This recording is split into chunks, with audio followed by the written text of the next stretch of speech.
All right. So we are in Judges. We want to pick up where we left off. So Judges 13. We started looking at this scene. This is the opening story of Samson, how we were introduced to him. And before we're introduced to Samson, we're introduced to his parents. And so much of what we have here, even though it's the longest part of the chapter, it's really redundant. In fact, if you were a editor, so you're writing a story, and you're the editor and you get the story in, you would look at this story and say, 60% of this narrative is unnecessary. So, and that doesn't mean it's bad. What it means is that each interaction, each scene needs to move the narrative forward. These verses 8 to 25 don't do that. And what I'm not saying is that the Bible is poorly written. I'm saying that whenever you see something like this, the narrator knows it's redundant and is being redundant on purpose. And what it does is it slows the narrative down. Remember what we said last week, that the way that Samson is introduced, we, the reader, are being set up. And the setup is that Samson's going to be one of the greatest heroes ever. He's going to succeed where all the other judges fail. So what we've been getting in Judges is we started out pretty good. Othniel and Shamgar and all that. They've just gotten worse and worse and worse until you get Abimelech, who was a disaster, Jephthah, who was a worse disaster, and we're thinking, okay, given the way Samson is introduced, that cycle is broken with Samson. And what do we get in the end is the complete opposite. It's really good writing, but it requires us to wrestle with some of these redundancy. So we've done this just to revisit it. It starts with disobedience in verse 1. People disobey the Lord. It leads to discipline. God handed them over to the Philistines. And now for the rest of the Samson story is the story of deliverance. But what we find in Samson is that actually it's more of a story of disobedience more than deliverance. Because in the end, there's no deliverance. He kills a few Philistines, but they're still under the thumb of the Philistines. So what we would expect to be the story of deliverance starts in verse 2, but we'll pick up in verse 8. Then Manoah prayed to the Lord and said, O Lord, Adonai, you'll notice there, not Yahweh. O Lord, please let the man of God whom you sent come again to us and teach us what we are to do with the child who will be born. And God listened to the voice of Manoah, and the angel of God came again to the woman as she sat in the field. But Manoah, her husband, was not with her. So the woman ran quickly and told her husband, Behold, the man who came to me the other day has appeared to me. And Manoah arose and went after his wife and came to the man and said to him, Are you the man who spoke to this woman? And not his wife. I don't know what to do with that. He said, I am. And Manoah said, Now when your words come true, what is to be the child's manner of life, and what is his mission? And the angel of the Lord said to Manoah, Of all that I said to the woman, let her be careful. She may not eat of anything that comes from the vine, neither let her drink wine or strong drink, or eat any unclean thing. All that I commanded her, let her observe. So in this whole paragraph, we are not given any new information, but even in the paragraph, we have redundancy. Think about it. You could tell the story. Manoah prayed, Lord, come visit me. And then you can skip all the stuff about the angel of the Lord showed up, but Manoah wasn't there, so the wife had to go get Manoah, then the wife had to bring Manoah back, and the angel of God's just waiting there, right? You don't need any of those details. It doesn't move the narrative forward at all. But we, the reader, again, we're getting frustrated. Just tell me what happens. How does he deliver Israel? But it purposely slows down. If you want another example of this, it's common in the ancient world. Ever read the Odyssey? It does the same thing. All the cool stuff happens in the first half. The Cyclops and the Sirens and all that stuff, it all happens in the first half. The second half, he makes it home, but he disguises himself as a homeless dude and watches a bunch of people compete for his wife's hand in marriage because everyone thinks he's dead. And you're thinking, come on already, and so he has these conversations and he, but it's on purpose. It builds anticipation. So real quickly, Manoah seeks the presence of the angel of the Lord, maybe because he didn't believe his wife, I don't know. So the request is made, verse 8. And so the angel of the Lord appears again, but only to his wife, forcing her to go and get him. And Manoah in verse 11 verifies it is the angel of the Lord. Now, what's odd is that the language suggests that Samson's mother must obey the same, or many of the same regulations. So we saw this before. Verse 14, she may not eat of anything that comes from the vine, neither let her drink wine or strong drink. So nothing alcoholic, not even Welch's grape juice, I'm sure, or eat anything unclean. And we talked about this last week because we've already been given this information. This is advice we give women now. And we talked about it last week. No new information whatsoever. All that I commanded her, let her observe. But now, the one difference is that Manoah has been brought into the conversation. So now he is responsible in leading his wife towards obedience. That's the only thing that's changed. Now he's got to make sure when they go to the grocery store, they're not getting anything that violates these commandments. So we pick up in verse 15. It says, Manoah said to the angel of the Lord, please let us detain you and prepare a young goat for you. Detain you is probably an unfortunate language, but you can see what he's saying there. Verse 16, the angel of the Lord said to Manoah, if you detain me, I will not eat of your food, but if you prepare a burnt offering, then offer it to the Lord. For Manoah did not know that he was the angel of Yahweh. And Manoah said to the angel of the Lord, what is your name, so that when your words come true, we may honor you? And the angel of the Lord said to him, why do you ask my name, seeing it is wonderful? So Manoah took the young goat with the grain offering, offered it on the rock to the Lord, to one who works wonders. And Manoah and his wife were watching. And when the flame went up toward heaven from the altar, the angel of the Lord went up to the flame of the altar. Now Manoah and his wife were watching, and they fell on their faces to the ground. Again, it's redundant. You could shrink that into about 2, maybe 3 verses. This is the story of how they come to discover who this being is, and they respond in worship. It is worth noting Manoah and his wife's ignorance of this person. You can't imagine Joshua being this ignorant, or Moses being this ignorant, or any other patriarchs who encountered the angel of the Lord. Manoah and his wife are ignorant, which tells us, the reader, that Israel has gone so far away that they have really lost a theological understanding of their faith. Manoah and his wife are more Canaanite than they are Hebrew. And so God himself, I believe this is the second person of the Trinity, Jesus pre-incarnate, but essentially God himself, in the person of Christ, is standing in front of them and they don't recognize him. This will be repeated with the Jews in the days of Jesus. So now when he says, let us detain you, this is the ancient practice of hospitality. We don't do this now, especially since COVID. We all hope no one comes knocking on our door. Let's be honest. We prefer no one come by our house. Since COVID, this has gotten worse. I've noticed this with visiting. It's more complicated than it used to be. Now, if you go in rural communities, it's a little different. But even there, we'd rather be left alone. Not in the ancient world, where you had so few visitors that when they arrived, you were responsible for their well-being. Food, shelter, and all of that. So you read the Bible, it's all kinds of examples of this. You remember what Lot did to the angels? His act of bringing them in, you can under no circumstance stay out in the city. You have to come in. That's typical. So when the Samaritan shows hospitality, that would have been the norm in the parable of the Good Samaritan.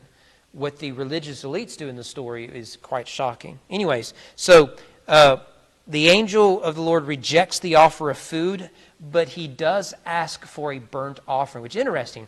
He is making the request. I won't take your food, but I will receive your burnt offering. Angels, you don't make burnt offerings to angels. So this is an interesting little detail. And as we'll see, he participates in it by, whatever happens there. Now, burnt offerings are the oldest offerings in Scripture. It's possible that's what Abel offered the Lord, and Cain, killed him afterwards. It usually involved the sacrifice of an animal and then the burning of that animal all on an altar, hence burnt offering. We shouldn't miss that the angel wants this. Now, you'll notice in verse 17 to 20, a lot of this sounds like the burning bush narrative. And who is at the burning bush? the angel of Yahweh is. So you'll see that Manoah in verse 17 asks, what is your name? So that I can tell people, other people. Remember, that's what Moses says. When Moses is coming up with all these excuses, well, no, I can't go because I don't even know who you are. What's your name? Now, in the bush, God reveals his name. However, in the English, I have to look this up in the Hebrew. Verse 11, the angel says, I am. Are you the man who talked to my wife? I am. And in the burning bush, that's the name of Yahweh. I don't know if it's the same Hebrew or not. I didn't look that up, but it's something that stuck out to me when we were rereading this. But the name is important. In fact, he says, why do you ask for my name, seeing that it is wonderful? It's a sort of name that you cannot comprehend. Just interesting language. So it's got Mosaic hyperlinks at the same time. It's its own narrative. It's worth noting that this burnt offering, verse 19, took a young goat with the grain offering, so it's a burnt and a grain offering, offered it on the rock to Yahweh, to the one who works wonders. Now, you remember that this hyperlinks not just to Moses, but to Gideon. Gideon made an offering on a rock. Remember that the angel of the Lord comes to Gideon, and he makes an offering. So you can see what the writer's doing. We don't need any of these details. We already have everything that we need. But he slows the narrative down, and he's just toying with us. You remember Moses? Yeah, how'd that turn out? Brought Egypt to its knees. Remember Gideon? How that turned out? Brought the Canaanites to their knees. So we again are thinking, well, what's going to happen with Samson? Samson has been called from the womb and supernaturally has been brought to earth to lay the smackdown on the Philistines. Finally, we have the deliverer that we are looking for. And we are only going to be disappointed in the end. Now, verse 20 I just find difficult really to figure out what's going on here. When the flame from the burnt offering went up toward heaven from the altar, the angel of the Lord went up in the flame of the altar. Now, I don't really know what to do with this, other than you can see the symbiotic relationship between the flame and the angel of the Lord. That again mirrors the burning bush, where he's attracted to the flame and he discovers in the midst of the flame there is the angel of the Lord, and later Yahweh speaks from the flame. So are we to associate this with that? I don't know. It's a bizarre little verse and don't really know what else to do with it. Well, with that, what we get then is the birth of Samson. So you could take verses 8 to 20 out. You could probably summarize it in 2-3 verses if you insist on keeping it. And say that Manoah saw the angel of the Lord, they made a burnt offering and worshipped him. That's basically what you're getting. But verse 21, the angel of Yahweh appeared no more to Manoah and to his wife. I think in the narrative, the angel of the Lord doesn't show up much else after this. Then Manoah knew that he was the angel of Yahweh. And Manoah said to his wife, we shall surely die, for we have seen God. Now, it's worth pausing there, because I don't have this in my notes, so I'll forget it. When Yahweh descends on Mount Sinai, you get this in Deuteronomy. You remember what Moses says? Who else could be in the presence of God and not die? Only the people of God. Remember, they're afraid when the mountain starts to shake, they get scared, so they send their representative Moses up. Moses and 2 other cats. They're scared, and that's what they're like, oh no, it's not just that we saw God's angel, we saw God himself in the person of the angel. We're going to die. They're scared to death. So verse 23, but his wife said to him, if Yahweh had meant to kill us, he would not have accepted a burnt offering and a grain offering at our hands. He only asked for one, we gave both. Or show us all these things, or now announce to us such things as these. Notice the repetition again. And the woman bore a son and called his name Samson. And the young man grew, and Yahweh the Lord blessed him. And the Spirit of the Lord began to stir him in Mahanadan between Zorah and Eshtaol. So you see the Mahanadan, so he is the land of the Danites. So this is a subset of the Danites. Okay, what do we do with this? Well, finally, Samson is born. We finally got there, I don't even think Jesus gets this much detail whenever Mary conceives. Well, notice verse 21, how Manoah speaks of him. He's called the angel of Yahweh twice in verse 21. In verse 22, he says, we have seen Elohim. It's the generic word for God. It's like our word, God. So, the angel of Yahweh, that's who they saw. But then he says, we saw God. Now, we've done this with our study of Angel of the Lord in the past, so I don't want to do this. Now, that word Elohim is a rich word. It is applied in a variety of ways. It's actually plural. That I-M is like our English S. So it's actually gods, but in the Hebrew, it's translated God. I know, that makes no sense, but it's fine. But Elohim is just a generic term across the board. So the Canaanites, they worship Elohim. The Hebrews, they worship one Elohim. But it's the same word. It's just a generic word for God. However, it's not just a generic word for God. It could be a synonym for angels. Let me give you an example of this. Psalm 8:5. You have made them, that is man, a little lower. Most of our translations will say the angels. It's a fine translation. But the Hebrew is Elohim. So I think the New American Standard says you have made them a man a little lower than the gods. And that opens up a big old rabbit trail we cannot chase, because I've halfway promised you we get out early. Okay? Just to show you, so when he says Elohim, is he saying the angel of the Lord is an angel, or he is God? Yeah. Well, perhaps he was, physical form like a man, angel. But when he goes up in the fire, that wasn't just a man. That's my conclusion, is Elohim here, it's a Canaanite term, generic term, but it's because he doesn't have the name Yahweh. He was told the name is too wonderful. All he has is Elohim. And that, the Canaanites have all these Elohim, but this Elohim is too wonderful. He does mighty works. This Elohim trumps the other Elohim. I think that's what he's discovered. Let me show you another use of this.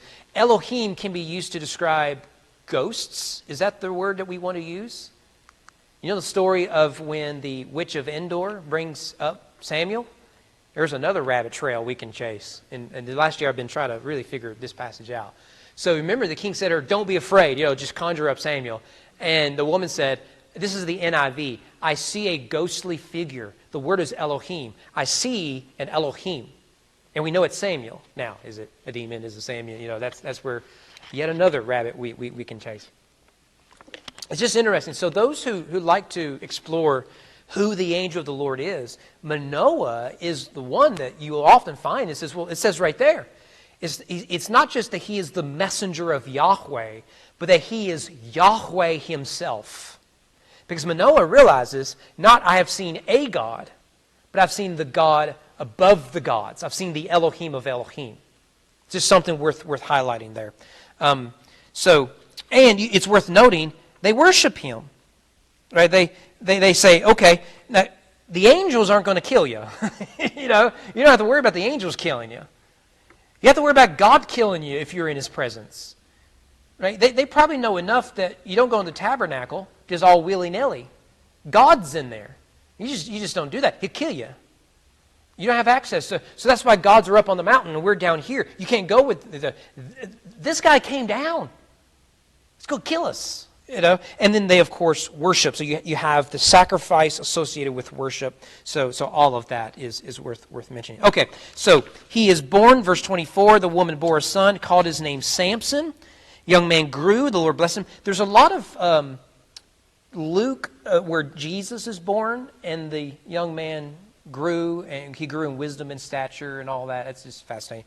Remember that Jesus is the inverted Samson.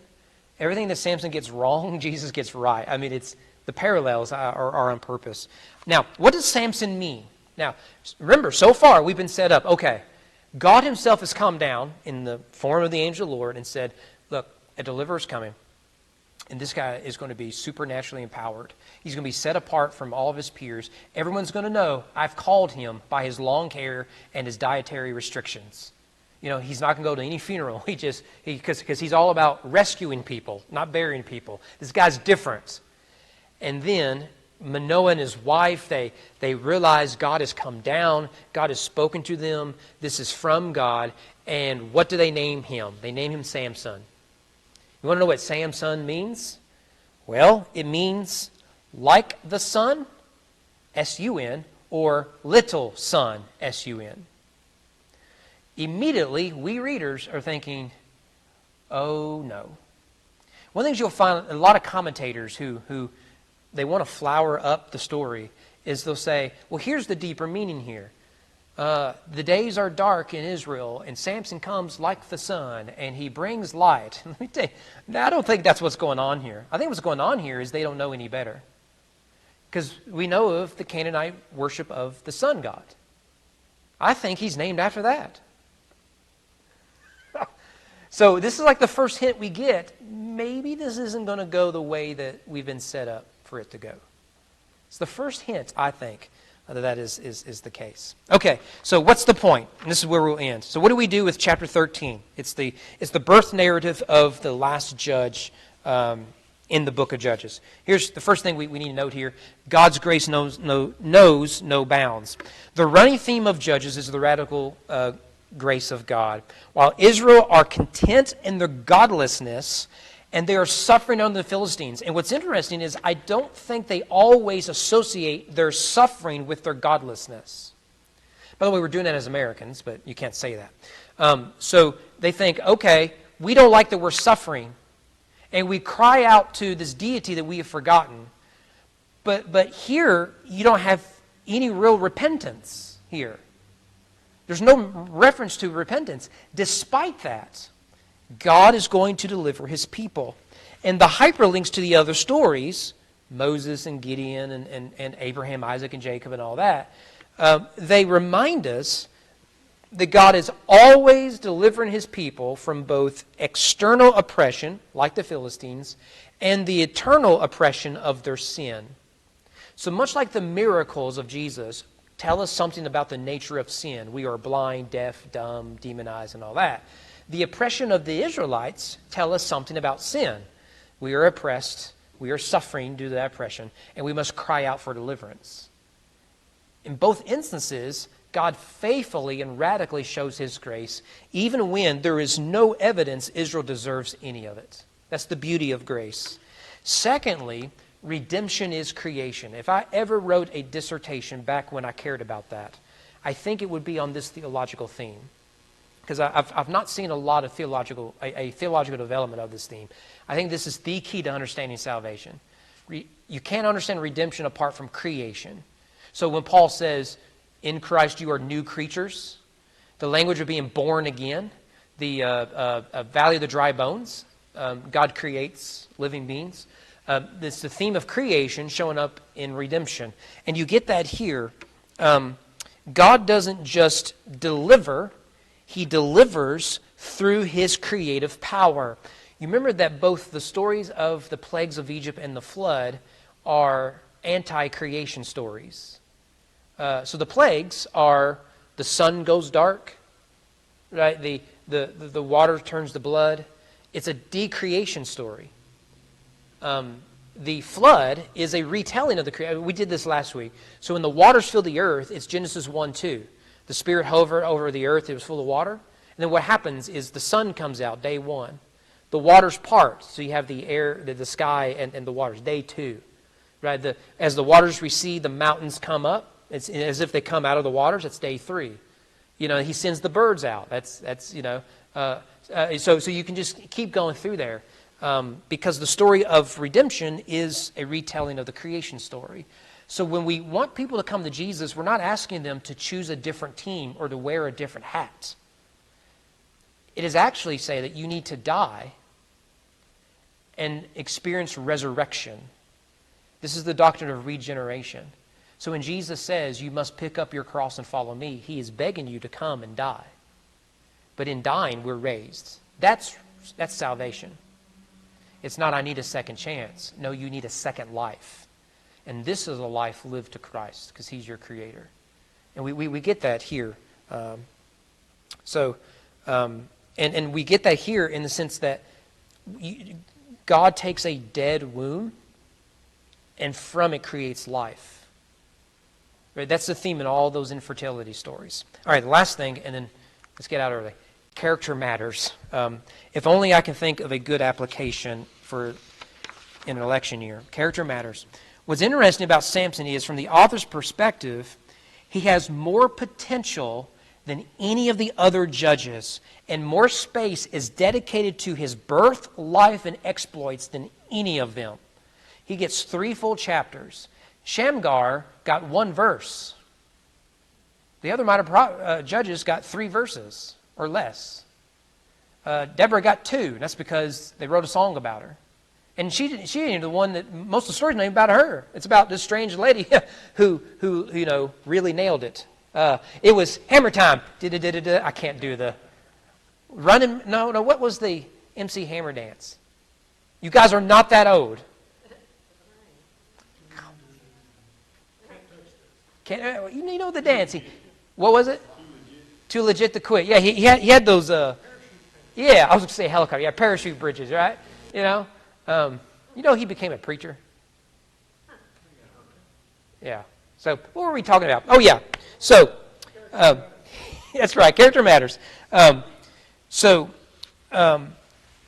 more is dedicated to his birth, life, and exploits. Remember, Jephthah's birth held him back. Gideon was hesitant to lead. Shamgar was a Gentile. Deborah was a woman, which makes it unique. I'm not saying, no, you just read the text as it is. Abimelech committed fratricide. He killed his brothers. Samson, however, was born miraculously to 2 loving parents who knew from birth their son would deliver Israel from the Philistines. Furthermore, Samson is privileged, if I can use that abused word, in the sense he is given by God supernatural power unparalleled across the board. No one else has this. Moses had to have a staff empowered by God. And that's only when God told him to use the staff. You remember, he strikes the rock 3 times in disobedience to God? Right? So it's only when God says, take the staff in your hand and put it in the Nile, bring it before Pharaoh and let it turn into a snake. So it's not like Moses had the power. Okay? So you will not find that I'm aware of anyone like this. It's not that there aren't miracles, Elijah, Elisha, and all that, but it specifically said he has supernatural strength, and he can use it in any way that he wants to. He has all of these advantages. None of the other judges have this. They are mighty warriors, effective leaders, great motivators. None of them have supernatural strength or really any supernatural power. Despite these advantages, he achieves less than any of them.